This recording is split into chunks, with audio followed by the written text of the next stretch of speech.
எனக்கு ஒரு ஆசைங்க. என்ன தெரியுங்களா? அதாவது பெண்களுக்கு பெண்களுடைய மன வலியையும், அந்த மன தைரியத்தையும் ஆண்கள் உணரணும் அப்டின்னா, 2 விஷயங்கள் சொல்லலாங்க. ஒண்ணு அந்த பிரசவ வலிய ஆண்களுக்கு கொடுக்கிறது. ஓகேங்களா? உடனே சொல்லுவீங்க ஆண்கள் எல்லாம், "ஏன் நாங்கலாம் சம்பாரிச்சு குடும்பத்த தாங்கலையா?" அப்படின்னு சொல்லிட்டு. ஆனா இந்த காலத்துல எத்தனையோ பெண்கள் குடும்பத்தையும் பார்த்து, தான் கணவனையும் பார்த்து, பிள்ளைகளையும் பார்த்து, வீட்டுல வேலைகளையும் பார்த்து சம்பாரிச்சு கொடுக்குறாங்க. சோ அவங்கள என்ன சொல்லுவீங்க? உண்மையே சொல்லுங்க. உங்களுக்கு தெரிஞ்சோ தெரியாமலோ எத்தனை பெண்கள் குடும்பத்தையும் பார்த்துக்கிட்டு வேலைக்கும் போறாங்க. அப்ப அந்த இடத்துல அந்த விஷயங்கள் கண்டிப்பா உடைக்கப்படுது. ஓகேங்களா? ஆனா எத்தனை ஆண்கள் பிள்ளை பத்து தர்றாங்க? கிடையாதுல்ல. சோ நீங்க சொல்லக்கூடிய விஷயத்த பெண்கள் உடைக்கிறாங்க. ஆனா பெண்கள் சொல்லக்கூடிய விஷயத்த நீங்க உடைக்க முடியாது. சோ அதனாலதான் பெண்கள் எப்பவுமே ஒரு சிறந்த விஷயம். இதுல ஆண்கள் இந்த பிள்ளை பெத்து கொடுத்தாங்க அப்படின்னா கண்டிப்பா நல்லா இருக்கும்ல. சோ அப்பதான் பெண்களுடைய வலிகள் புரியும். இது ஃபர்ஸ்ட் விஷயம். செகண்ட் பாத்தீங்க அப்படின்னா கல்யாணத்துக்கு அப்புறம்.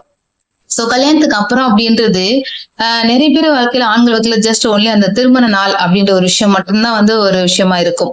அதர்வைஸ் பாத்தீங்கன்னா அவங்க சேம் அவங்க பிறந்த வீட்லயே அவங்க வளர்ந்த வீட்டுல அங்கேயே தான் இருப்பாங்க. அவங்க அப்பா அம்மா கூட தான் இருப்பாங்க. சரிங்களா? ஆனா பெண்கள் அப்படி கிடையாது இல்ல. பெண்கள் பிறந்து கொஞ்சம் வளர்ற வயசு, அதாவது மேரேஜ் வயசு வரையும் வளர்ந்து அப்பா வீட்டுல இருப்பாங்க. அதுக்கப்புறம் பாத்தீங்க அப்படின்னா கல்யாணம் பண்ணிட்டு புருஷ வீட்டுக்கு போயிடுவாங்க. அங்க போயிட்டு எத்தனை விஷயங்கள் அவங்க மாற்றிக்கணும் இல்லையா?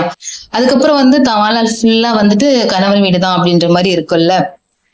சோ இந்த இடத்துல நீங்க யோசிச்சு பார்க்கணும். அதாவது பெண்கள் எப்படி அப்பா அம்மா வீட்டு விட்டு வெளியில தமன கணவன் வீட்டுல வாழ்றாங்களோ அதே மாதிரி என்ன பண்ணோம்னா ஆண்களும் அப்பா அம்மா விட்டு தனியா வாழணும். தனியா மீன்ஸ் உங்க மனைவியும் நீங்களும் தனியா வீடு எடுத்து வாழணும்.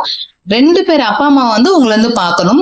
2 பேருக்குமே அப்பா அம்மா விட்டு பிரிஞ்சு நம்ம வாழ்றோம் அப்படின்ற ஃபீல் இருக்கணும்.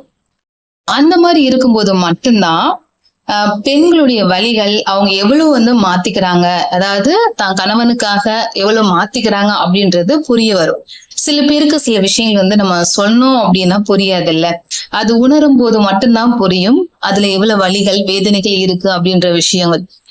சோ அதனால ஆண்கள் கண்டிப்பா தனியா வரணும் அப்படின்னு நான் சொல்ல வரல. பட் வந்தா நல்லா இருக்கும். அப்பதான் அந்த பெண்களுடைய மன வலிகளையும் வேதனைகளையும் புரிஞ்சுப்பாங்க. அவங்க எவ்வளவு தியாகம் பண்றாங்க அப்படின்றது புரிய வரும்ன்றத நான் உங்களுக்கு ஷேர் பண்றேன்.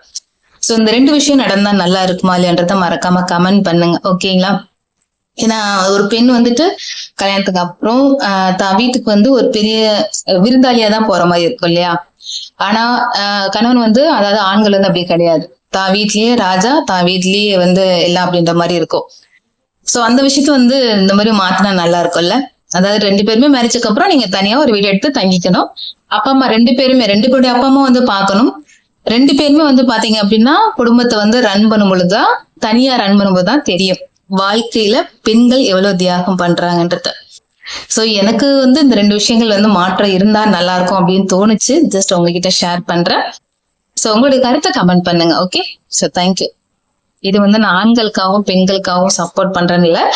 பெண்களுடைய சில வழிகளை ஆண்கள் நிறைய பேர் புரிஞ்சுக்காம இருப்பீங்கல்ல. முக்கியமா கல்யாணத்துக்கு அப்புறம் ஒய்ஃப் கூட சண்டை போடுறது, நிறைய விஷயங்கள் சொல்லி காமிக்கிறது, இந்த மாதிரி இருப்பாங்கல்ல. சோ அவங்களுக்கெல்லாம் இந்த வீடியோ சமர்ப்பணம் அப்படின்னு நான் நினைக்கிறேன். ஓகே, சோ எனிவே வீடியோ பிடிச்சிருந்தா உங்களை கருத்தை ஒரு கமெண்ட் பண்ணிட்டு போங்க. Okay, thank you.